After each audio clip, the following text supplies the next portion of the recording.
Hi, and welcome back to Unmasking the Trans Movement with John Euler. I'm your host, Brad Wilder. Today, John and Dan Kleinman return for part 2. Lots to discuss as we head down the path of the World Library Association.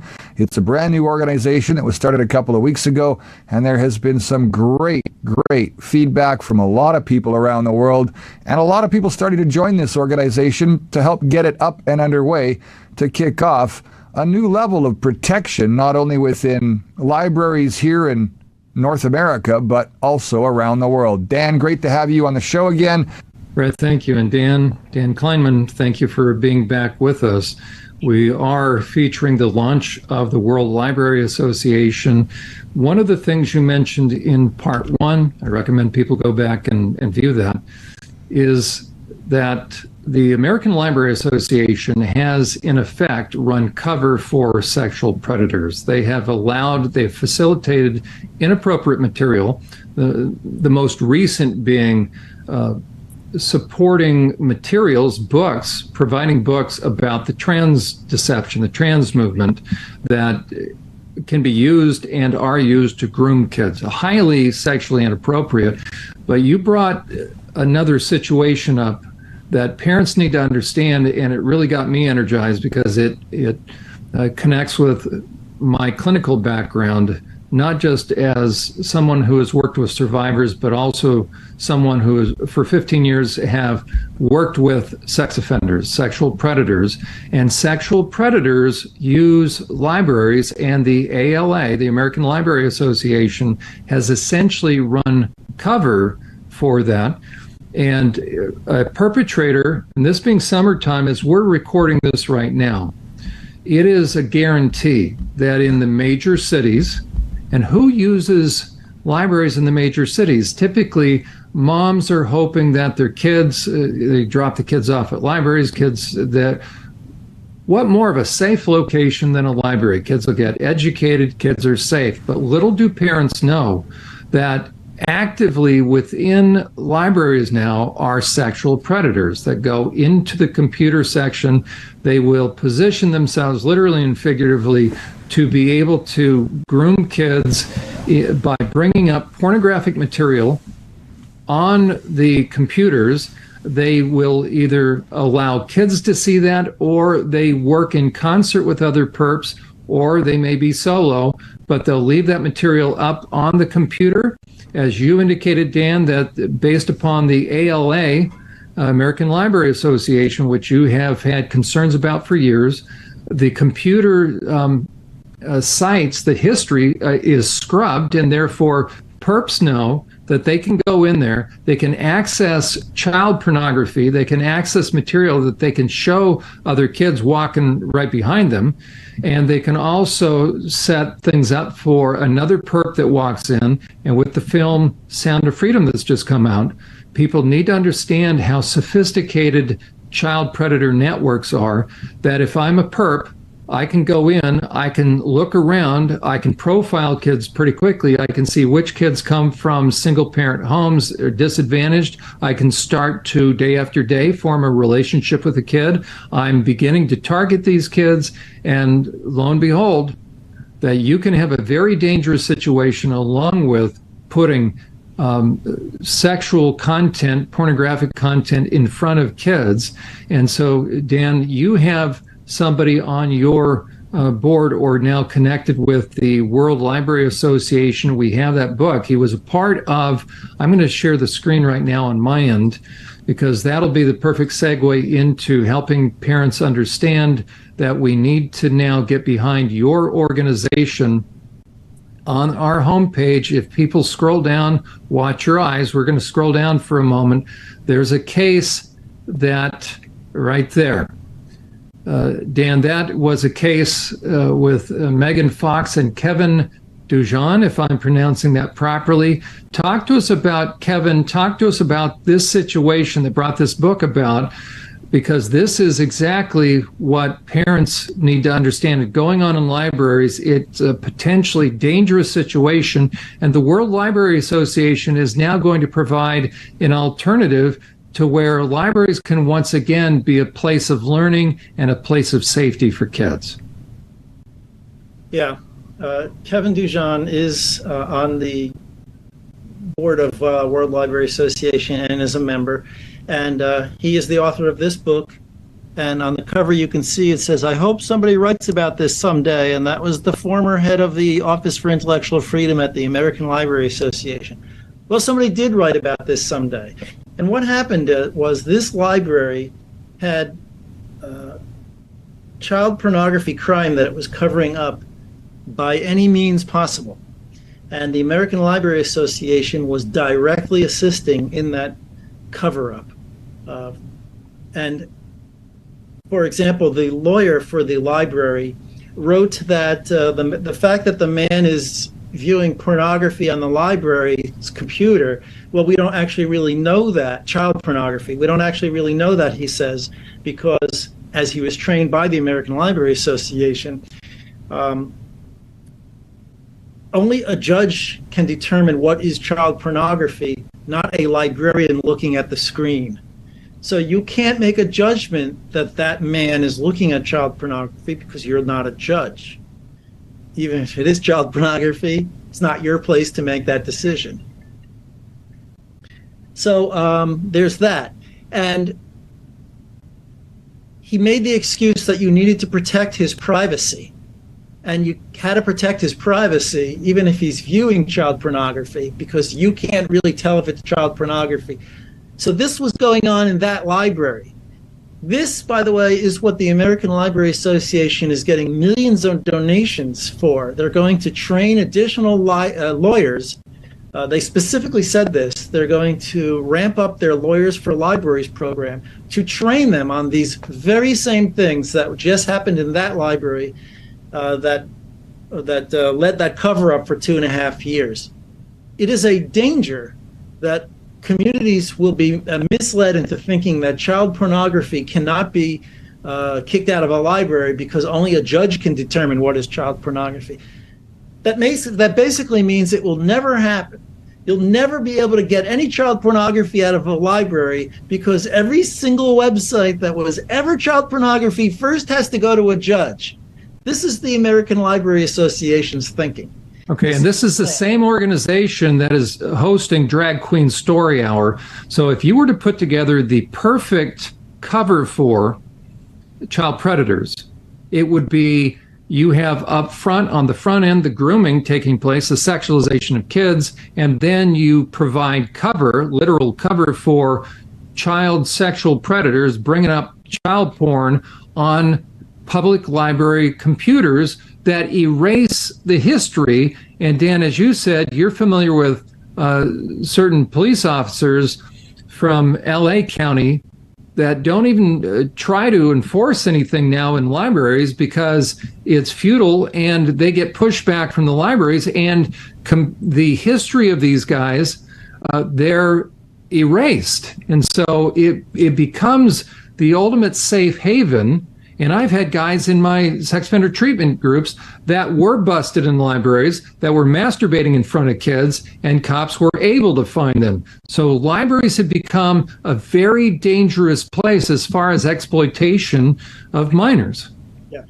And based on that, I'm going to ask you if you'll join our team at World Library Association. I would be happy to. Okay. Right, so we can help protect women and children. That's what that's what Unmasking the Trans Movement is all about. That's what the World Library Association is all about. We're not anti-anything. We are all for the protection of women and children, and people need to understand that predators do not take any time off, and they're always looking for the next creative alternative to access children, and libraries have become a safe haven for predators. And the World Library Association has said enough, that now communities will have an alternative. And I want to encourage people on the local level, churches and local community and civic leaders, to get behind you, Dan, because now we can bring back, through the World Library Association, common sense, decency, good old-fashioned normal standards where libraries can become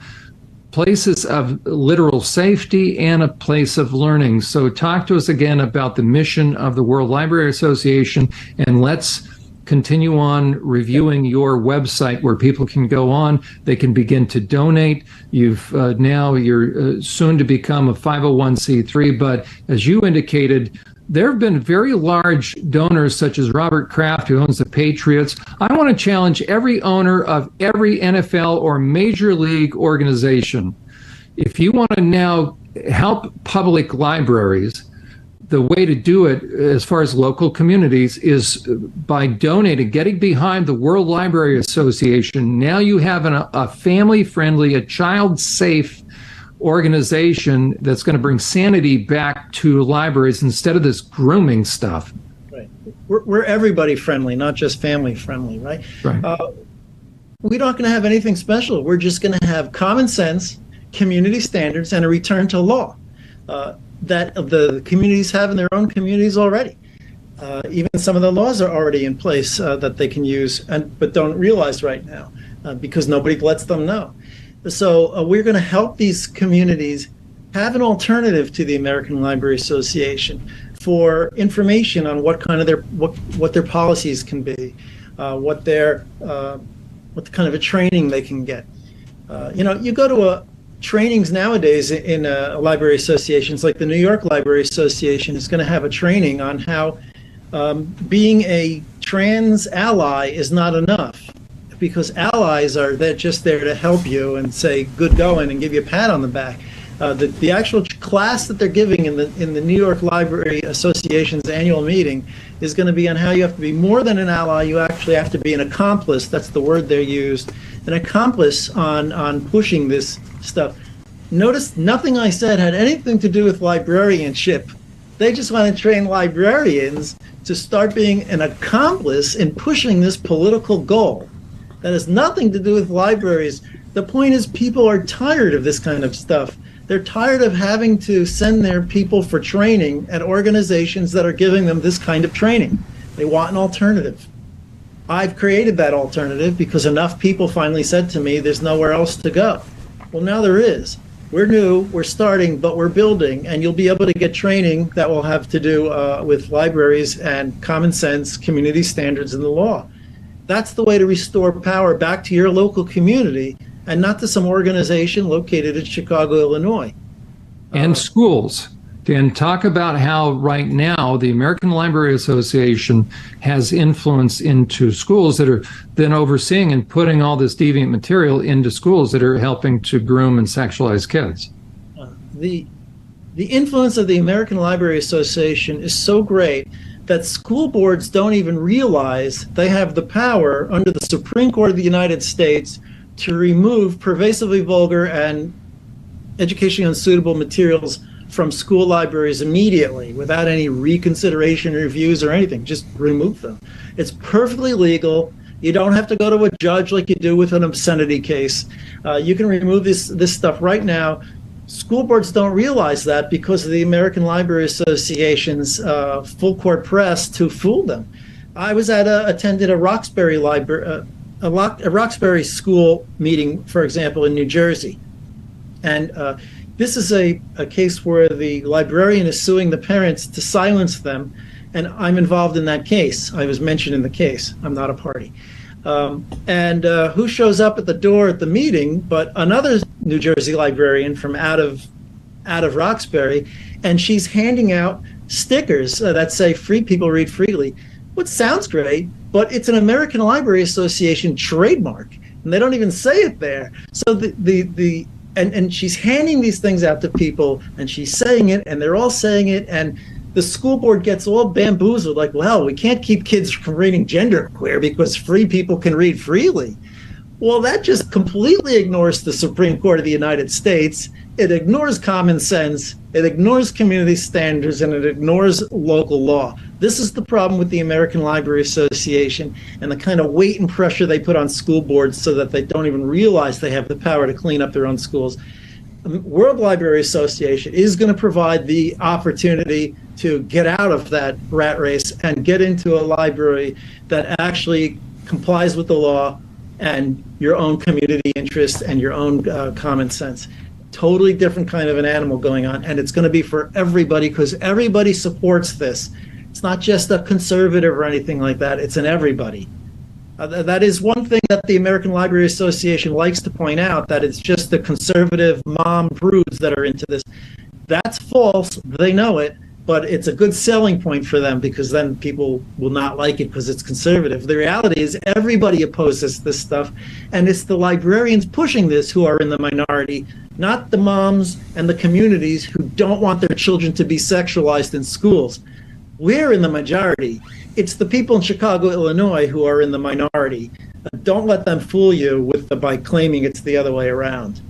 So Dan, just so people understand how a library is run and where the American Library Association, how it's really taken hold is, and let me see if my understanding is correct. So if I am a community leader, if I'm a commissioner or a county board supervisor, we have libraries. Well, who's going to run a library? The same thing in school. Well, we hire a librarian. And so the librarian then is part of an organization. We are going to assume it's a training organization. They've got their, ideally, a master's degree in, I forget, library science, I think it is. And so they're a part of an umbrella organization called the American Library Association. So I, as the person who, let's say, hired this librarian, so we have a library, we hire a librarian, and we trust that this librarian not only knows the Dewey Decimal System, how to put books on stacks, but nowadays they're going to be the ones to kind of keep tabs on not just the books, but what books come in. And so is it fair to say that the librarians are trained? So we're hiring a librarian. They're trained now by the American Library Association, not just in best practices, but now, as you're saying, they're becoming activists in deviant materials and putting material in. My concern at the World Library Association is pervasively vulgar and educationally unsuitable. Any other words like deviant, evil? Okay, that's mine because I deal with sex offenders. That's right. But is that fair to say that that's how the American Library Association was taken over and has influence? And so now the World Library Association, now a community, now those that are in a position to make the decisions to hire the librarians have an alternative instead of the American Library Association. Yeah. Let me give you a specific. So you just talked about a librarian who gets hired to run your library, and she goes to the ALA and she looks at for example, their Library Bill of Rights. Well, the Library Bill of Rights has a nice name that makes it sound very important, but that's the document that included the word age over 50 years ago from a radical 60s sociologist. That word age is why kids are getting sexually inappropriate material at all ages now, because it makes it illegal or a violation of the Library Bill of Rights to keep children from the inappropriate material. That's how it gets into the schools. You're absolutely right.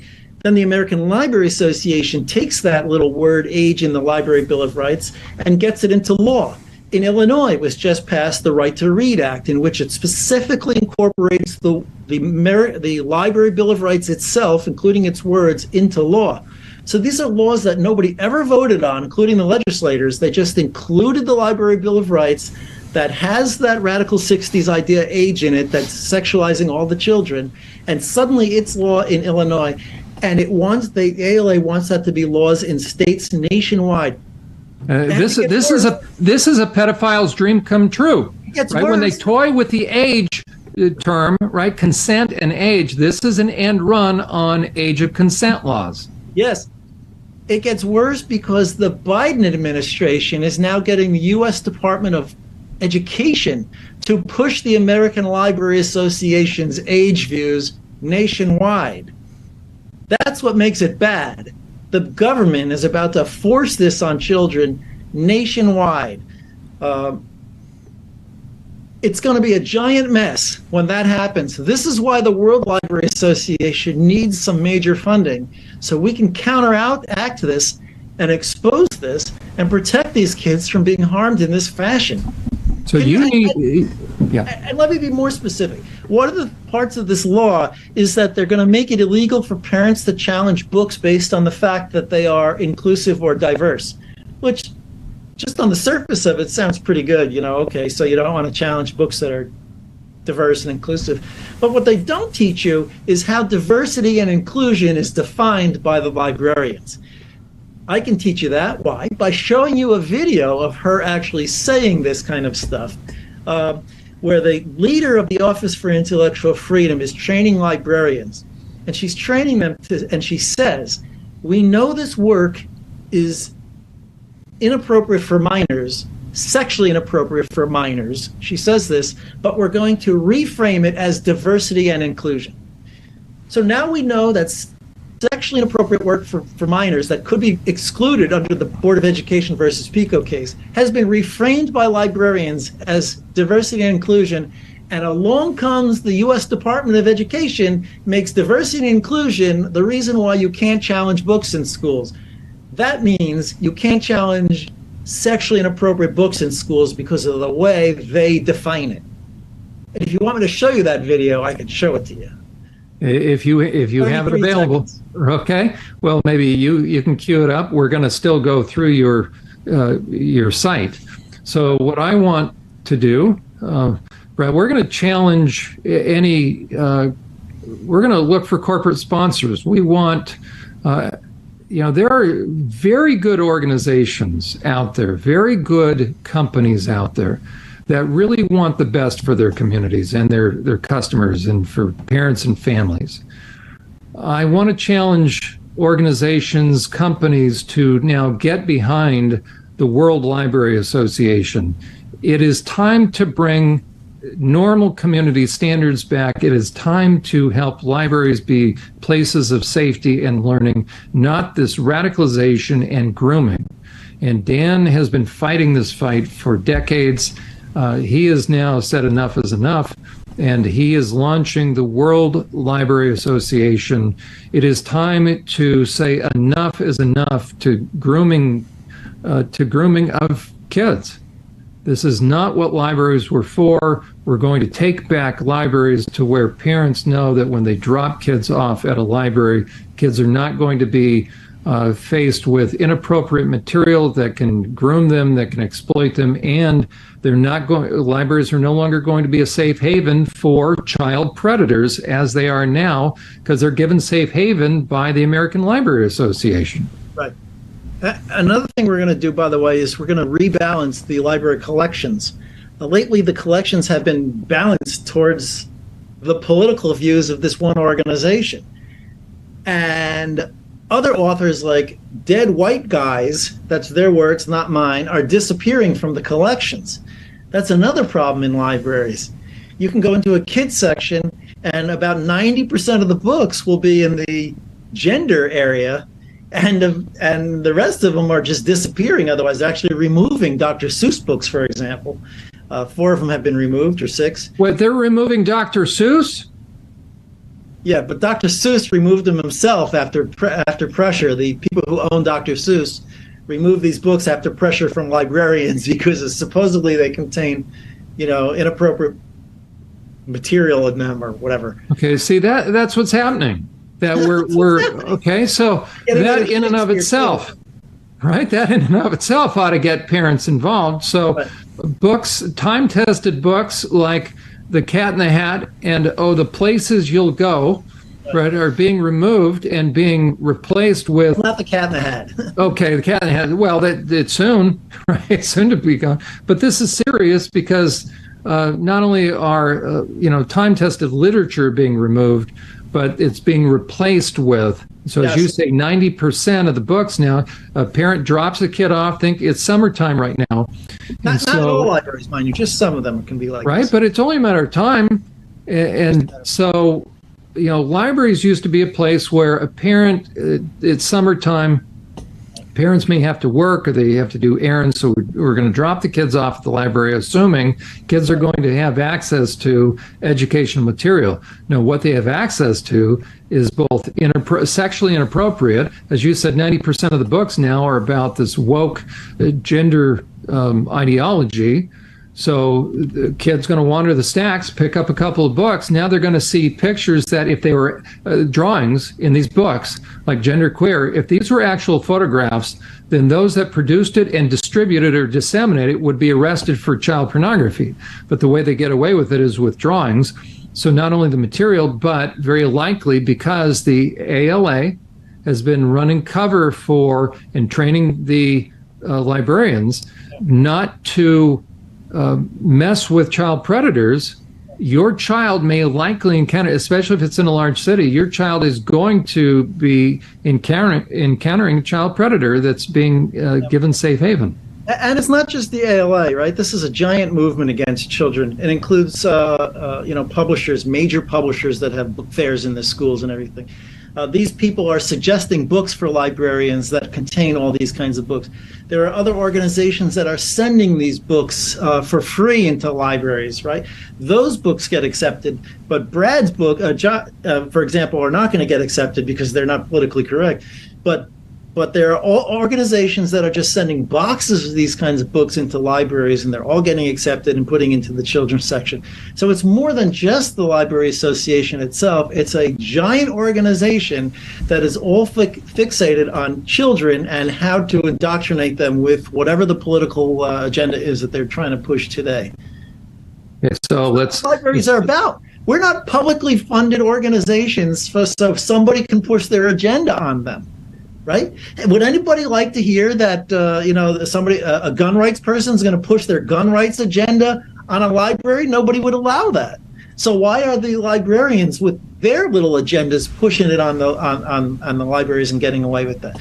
Meantime, as you may have heard, Haley Kennington, for example, has reported on the American Library Association training libraries how to block Kirk Cameron and Brave books from public libraries because of the Christian content of it and so on and so forth. The American Library Association has just taken a stance against Muslims. They don't want to have the IFLA, the International whatever that is, meeting in Dubai. So there are library associations that belong to the ALA stating we're not going to go to Dubai, we're going to drop out. The head of another library association, name escapes me, he says, we're going to drop our affiliation in IFLA because you're supporting these Muslims. These people get away with all sorts of agendas using the public money to do it. It's about time that there be a little bit of a balance. This is why the World Library Association is coming into play, and it needs resources in order to grow and counteract the American Library Association's millions. That's why it's there. And you have a video prepared? We're coming close on time here, but then I also want you to bring up your website so people can go to your website and begin the process of getting educated and supporting the World Library Association now. Okay, let me show you I'm going to show you another website where I have this thing linked. This is my normal safe libraries, but right here, the videos. This is going to be an eye-opener. You can watch ALA reframe adult material as diversity and inclusion. But ultimately, we found that the thing that needs to happen most, and it needs to happen before these bills are introduced, is sustained messaging that reframes this issue, that takes it away from the idea that these are inappropriate for minors or sexually inappropriate for minors, and promote them as diverse materials and programming that are about inclusion, fairness, and the protection of everybody's right to see themselves and their families reflected in the books in the public library. But ultimately, Unbelievable. That's exactly how perps are afforded cover. I can't believe what I just heard, Dan. That we're going to reframe. We're going to reframe child porn, the use of child porn. Unbelievable. I want her electronics checked by law enforcement. She's got a lot of problems I won't go into here, but she's, what's that with the Peter principle where the garbage rises to the top or whatever?